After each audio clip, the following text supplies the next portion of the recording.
Hello everyone, Larissa from the Templin Institute here with a very special video because we have just reached 100,000 subscribers. When we started this channel, we certainly hoped we might one day reach that number, but to get here so soon has been astonishing. At the risk of turning this into some type of acceptance speech, we have to thank our friends over at Space Doc, Eckhart's Ladder, and Star Wars Explained for not only collaborating with us, but for being so welcoming to the strange and wonderful community of content creators we found ourselves a part of. Above all, though, we'd like to thank every one of you for watching our videos. To say we wouldn't be here without your support is a bit of a cliche, but one that happens to be true. I know I speak for Mark and myself when I say that the release of a new episode has become the highlight of our week, and we have a lot of fun reading through all your comments. Now, I know a lot of you have requested we do a video on the Templin Institute itself.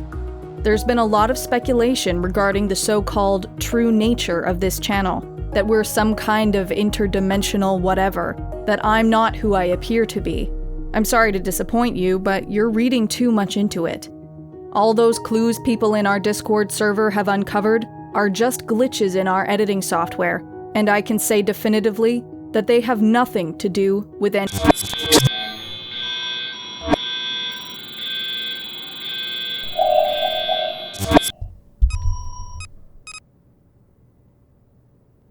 This is Dr. Sindall. I'm conducting interview ID-34-2289-C.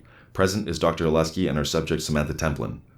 This is the 9th interview with Ms. Templin as part of her debriefing and psychological evaluation following what has become known as the Gate 4081 incident.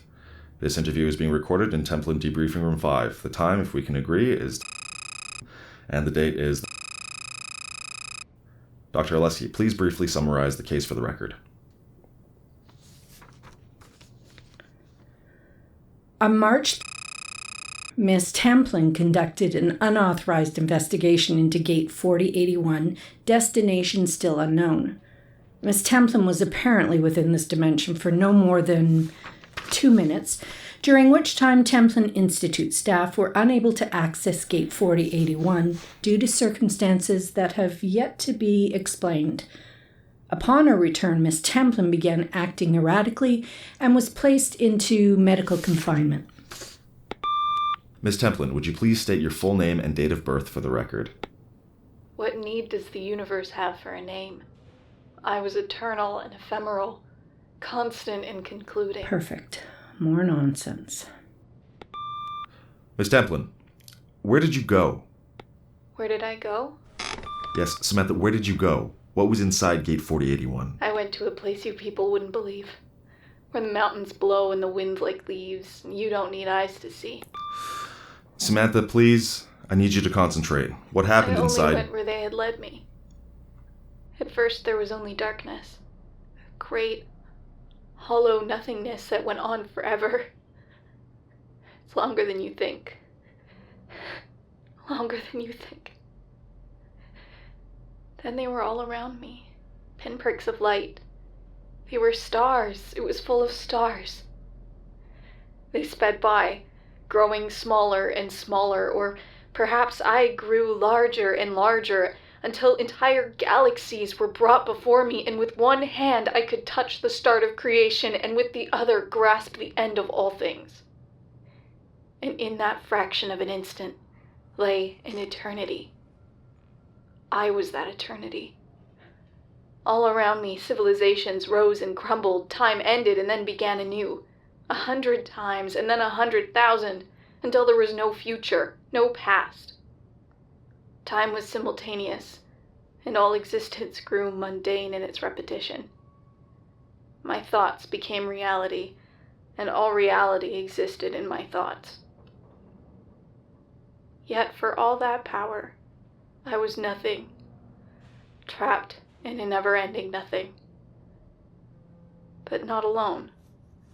The stars all around me had turned, and everywhere I looked 1,000 eyes gazed back. "Wake up," they whispered.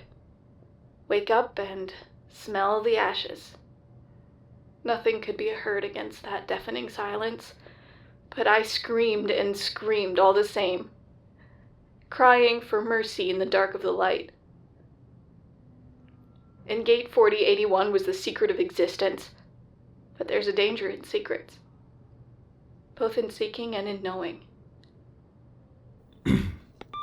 Okay, great, Miss Templin, thank you. Please hold on one moment. Did any of that make sense to you?